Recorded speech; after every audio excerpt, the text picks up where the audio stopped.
There's a metal band called the Tony Danza Tap Dance Extravaganza. Yeah, you're welcome. You're also welcome to episode 2 of Whiskey and Wheelies. So, as I've been saying, I'm gonna get better at all this stuff, and I'm really early into it, but I do realize eventually I I can be. It doesn't matter how interesting I am if I'm recording this shit on a fucking toaster, right? Um, I mean, I'm not. I'm recording it on a Mac with a Yeti mic, but yeah. What I want to do with like the visual setups and stuff is I just want to have some stuff that looks cool, and yeah, just cool shit to look at. And sorry, my notes are down here, because I want to stay on topic this time. But yeah, I just want like a fun setup with cool shit to look at, and also a, like to serve as a fun environment to have conversations. You know what I'm saying? Um, but yeah. Oh, also, I got a pretty cool idea for like a logo thing. So my thumbnails and stuff aren't super whack and boring. So yeah, stay tuned for that shit. So now that's out of the way, it is Easter.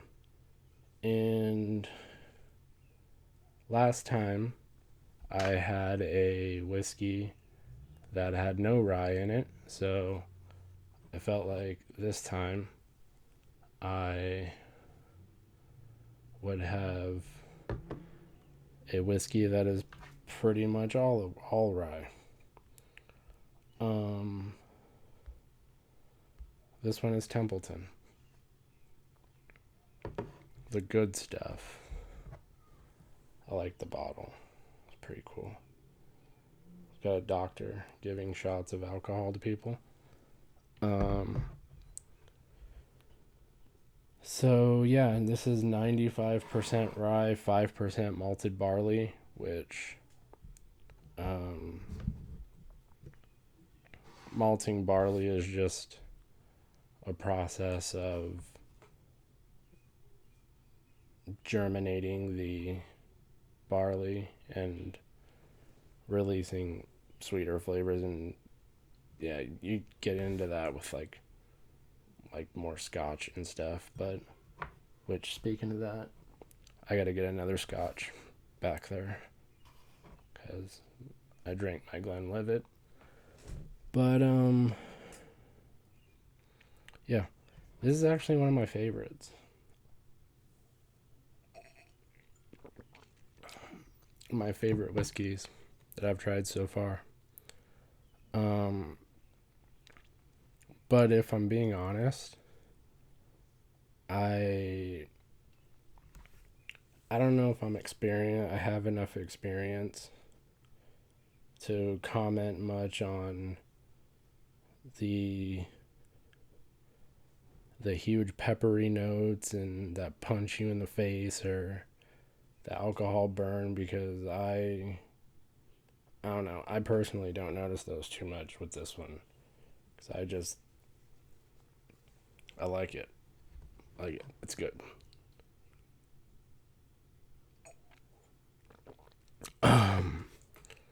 But anyway, I just I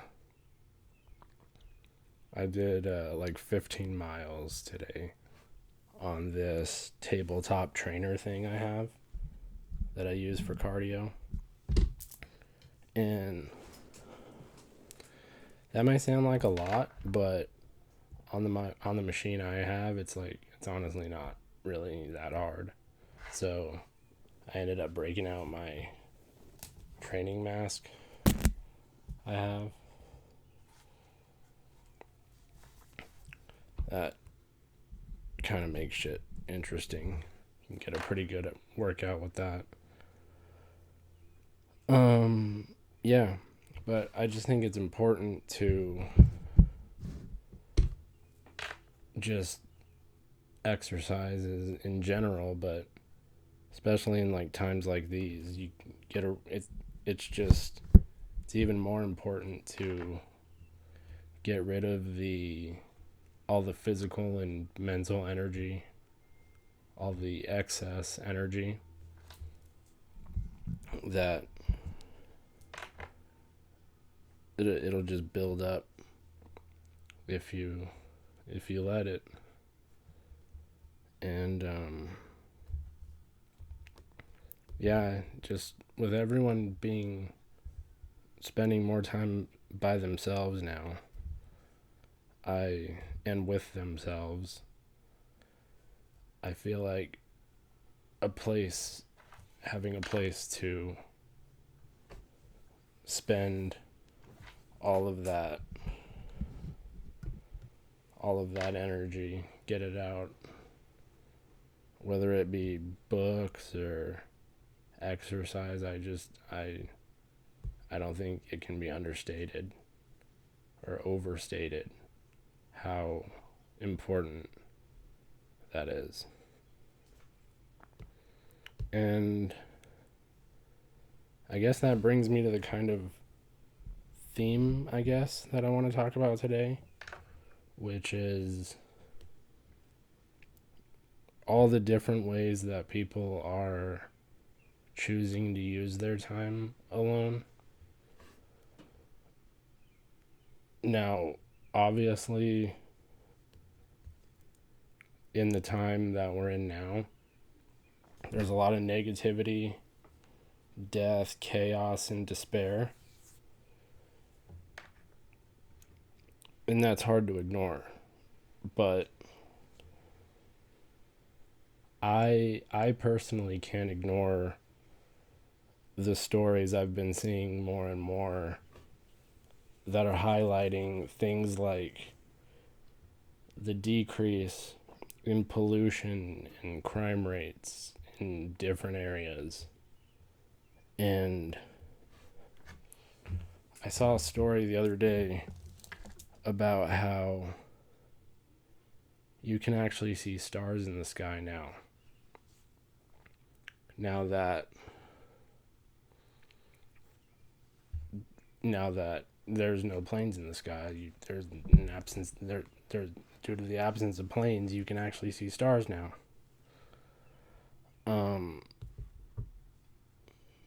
that goes with I've believed for a long time that life is 10% what happens to you and 90% how you react to it. And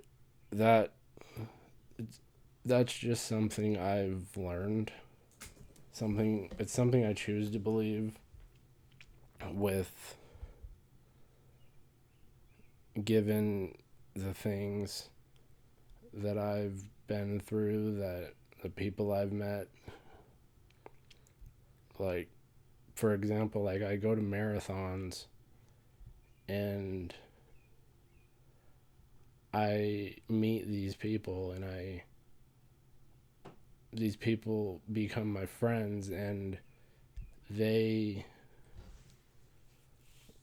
more I get to know them, the more I find out they had every excuse, they had every reason to not keep going. They had every reason to lose hope, but they didn't. They adapted to the situation. They adapted how they reacted to the situation. because they knew that the situation wasn't going to change. So it was their reaction to it that had to change. And that's what I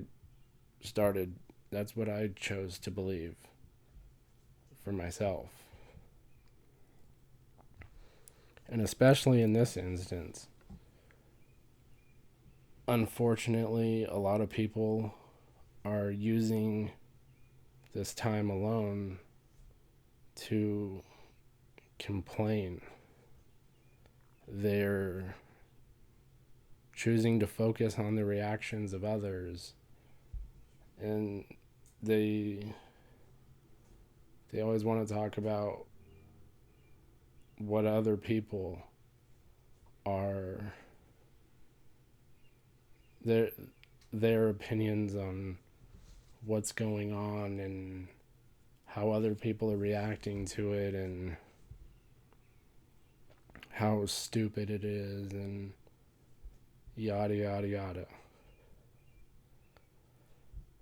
Then you have these other people who are always fun. These people who like to post and repost conspiratorial and politically charged rants. And I mean, I'm not telling anyone what to do at all with your time alone, because that's whatever you want to do, that's your business. Like, that's fine. Whatever you want, any of the above, whatever you want to do, that's fine. But what I will say is, if you're going to use this time to be one of those people who's going to tell everyone what's really going on, and you may very well be 100% right. I'm not discounting anybody's thoughts or opinions or beliefs on anything. But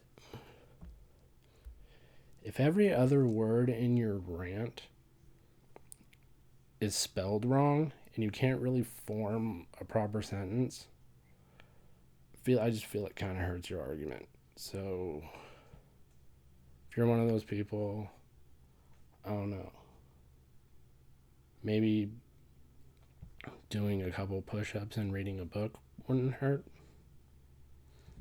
Just a thought. But if you want my opinion,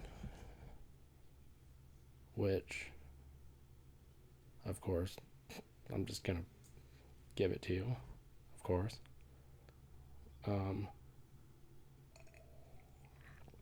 If you want my opinion, this should be such an amazing opportunity for self-reflection and self-improvement. Like, what a time to learn new skills and improve others. Like, if you ask me, now isn't the time to prepare for the end. It's not the time to prepare for the apocalypse. It's not the time to prepare for I don't know, any of that shit. Now is the time to prepare to come out of this like a fucking cannon. Better than ever. Honestly, like, that's how I feel. I feel you got all this time. Spend it on yourself. If you have things that you've been neglecting, things that you want to get better at, things that you want to learn about, now's the time. I think now's the time to do it.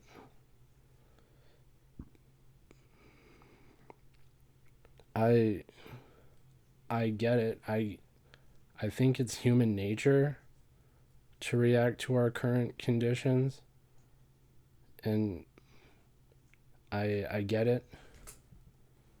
Um but I heard something in a podcast recently that I really liked. Um it was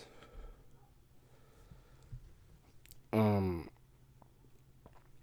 it was on the subject of going through pain and hard times and everything that's gained afterwards. The pain and struggle is temporary, but the lessons learned can be taken with you as you move forward in life. You you go through these things, and while you're in there, you feel like it's going to be forever. And like I said, it's natural. But it's not forever. Nothing's forever. Um but everything that you go through, no matter what the situation is, it's kind of like what doesn't kill you makes you stronger, I guess. You you I like to look at it as you using your current situation, using your past situations, using those things to propel you into the future.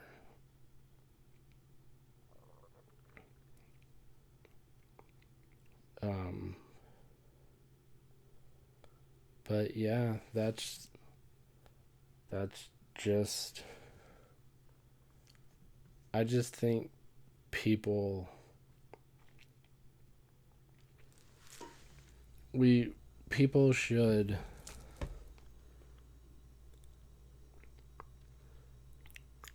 more people should realize that every every struggle and every time of adversity and